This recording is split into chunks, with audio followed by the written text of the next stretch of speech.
여러 의혹들 중에 교육 분야에 해당하는, 교육부에 해당하는 내용들이 터져 나온 지도 꽤 시간이 흘렀습니다. 그 시간 동안 교육부 장관은 뭐 하셨어요?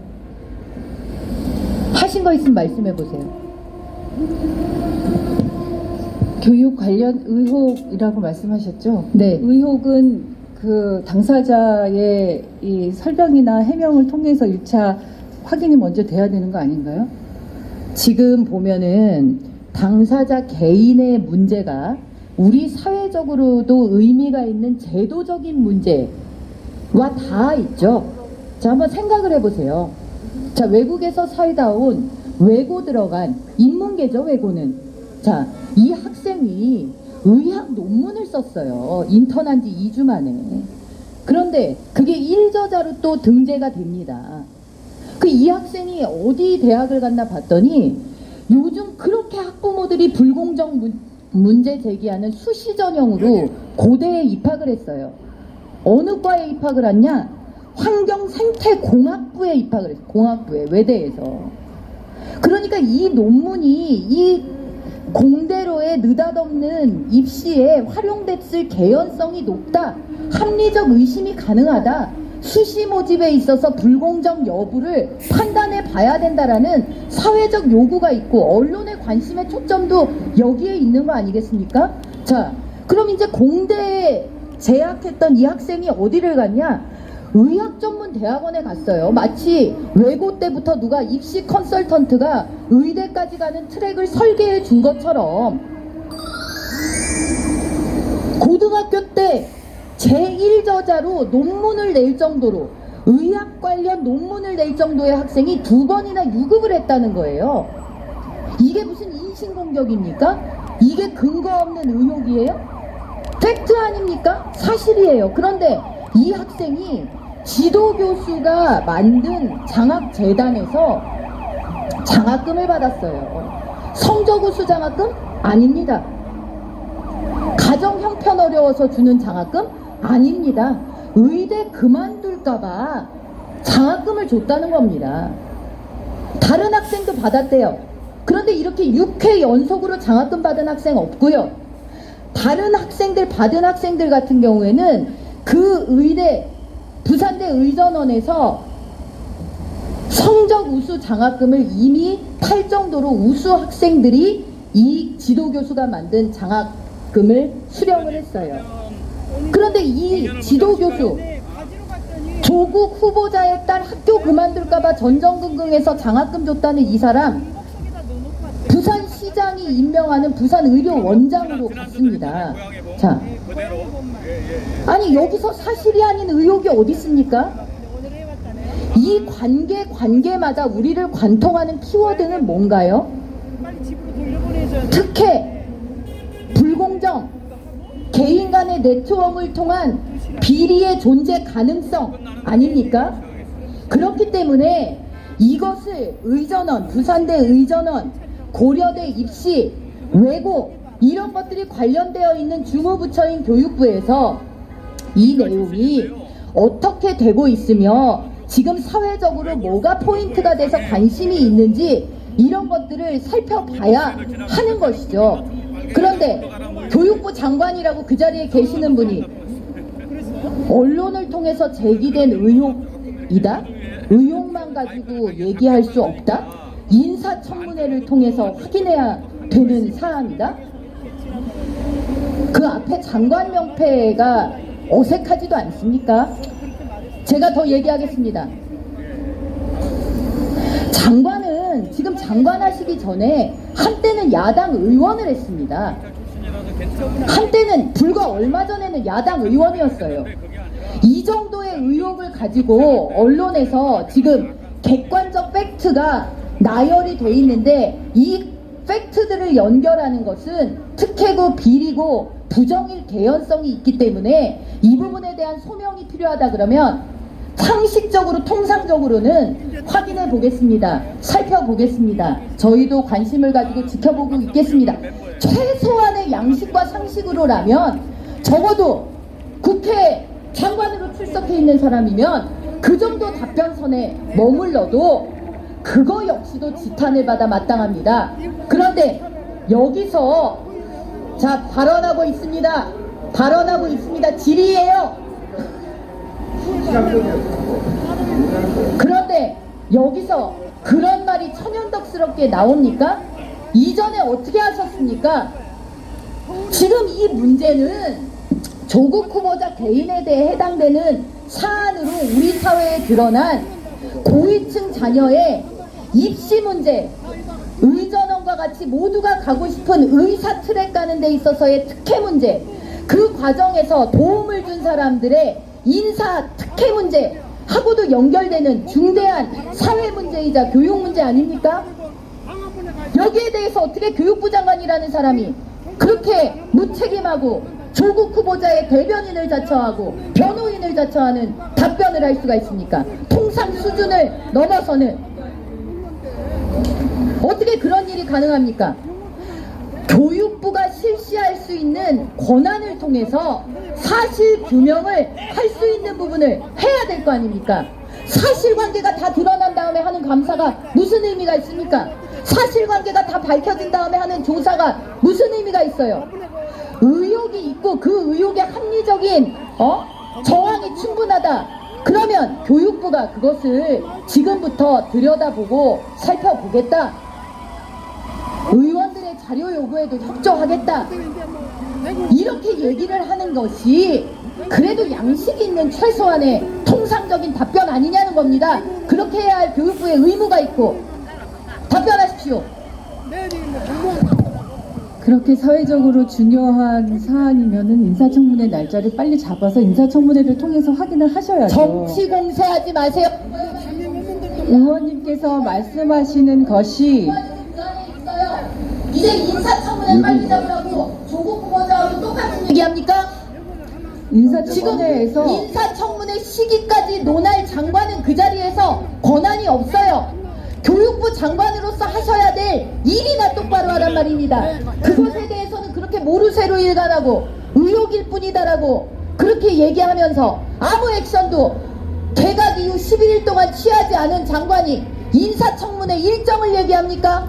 개각 이후 11일 동안 그 인사청문회 일정도 잡지 못한 것은 국회의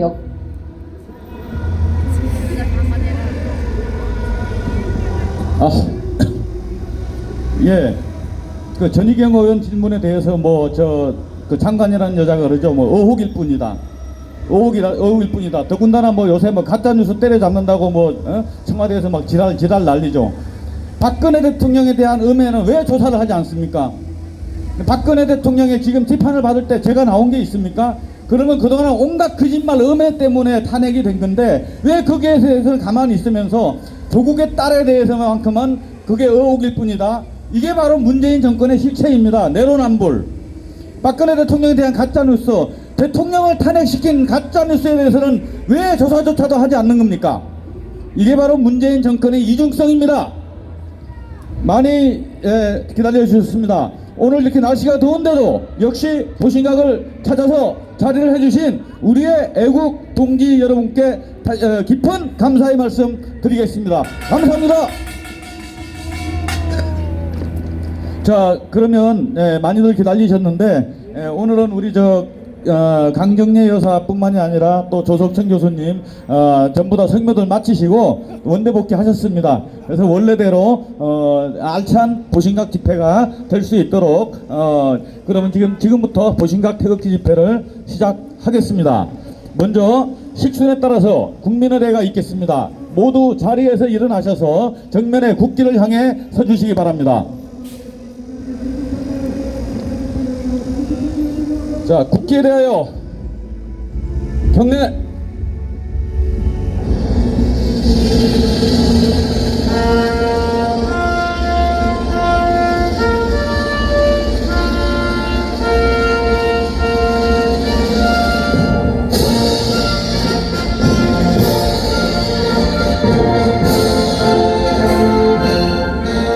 나는 자랑스러운 태극기야. 조국과 민족의 무궁한 영광을 위하여 몸과 마음을 바쳐 충성을 다할 것을 굳게 다짐합니다.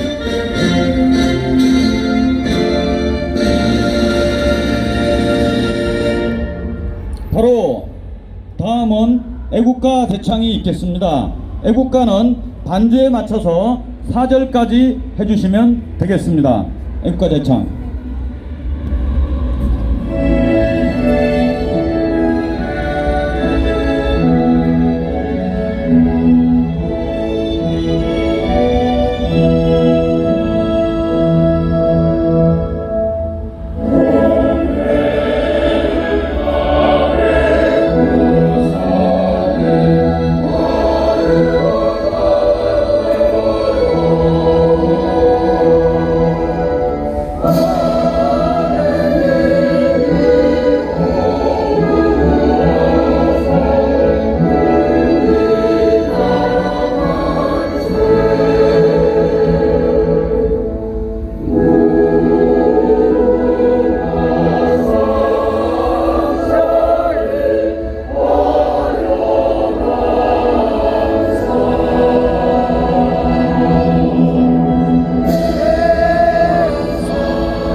다음은 순국 선열 및 3월 10일 희생하신 애국 열사님들에 대한 묵념이 있겠습니다. 일동 묵념.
모두 자리에 앉아 주시기 바랍니다.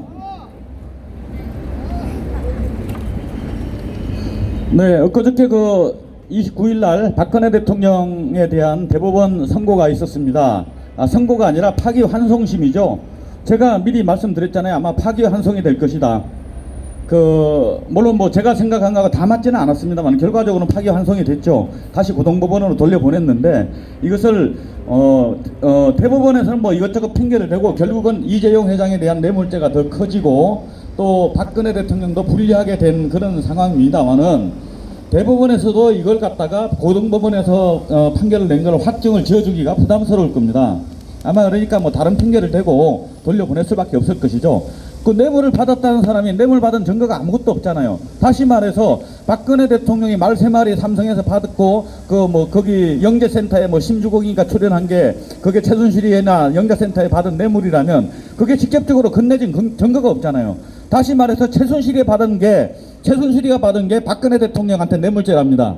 이건 말도 안 되는 소리입니다. 자, 이렇게 묵시적 청탁이나 또는 삼자 뇌물죄를 뭐 이런 식으로 경제 공동체라 해서 엮을 바에 그런 추측으로 판사들이 뭐 마음대로 판단할 경우에는 자, 뭐 차기에 한번 두고 봅시다. 문재인 정권이 언제까지 갈지 몰라도 이명박 정권도 뭐 박근혜 정권 지나고 이명박이 구속되는 이런 사태가 벌어졌죠. 우리도 마찬가지입니다. 차기 아니면 차차기 아니면 그 이후에라도 우리 이런 전례에 따라서 이놈들을 아주 그냥 아작을 내버려야 됩니다.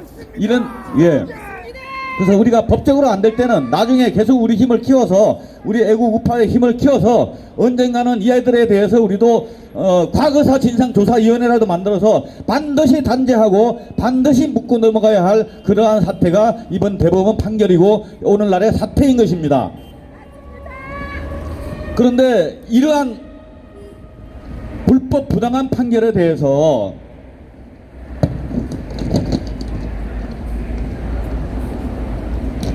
박근혜 대통령 평을 들어주는 정치 세력이 없어요. 그럼 뭐 유일하게 우리 공화당이 있습니다만은 아직은 모여있는 사람들은 많지만 일반 대중화되기에는 좀 부족한 면이 많죠. 그러면 자한당이라도 나서서 불편부당한 판단에 이런 판결에 대해서 항의를 하고 거기에 대해서 강하게 저항을 해야 하는데 이 사람들은 오히려 박근혜 대통령하고 거리를 두고 자기네들의 세력을 별도로 만들어 가려고 하고 있습니다. 유감스럽게도 우리 박근혜 대통령을 사랑하는 우리 박상호로서는 굉장히 유감스러운 상황이죠. 아까 여기 행사 준비를 하고 있는데 우리 전에 나오던 우리 동지 한 분이 오셔서 그런 얘기를 합니다. 여기 저기 한기총 한국기독교 총연맹 그 플랜카드를 걸어도 되겠느냐. 그래서 제가 그랬습니다. 그러면 그 플랜카드에 한국기독교 총연맹이라는 단체명도 들어갔느냐는 그렇다는 거예요. 그런데 이제 우리가 일반적으로 현재 알려지기는 한기총 정강원 목사님과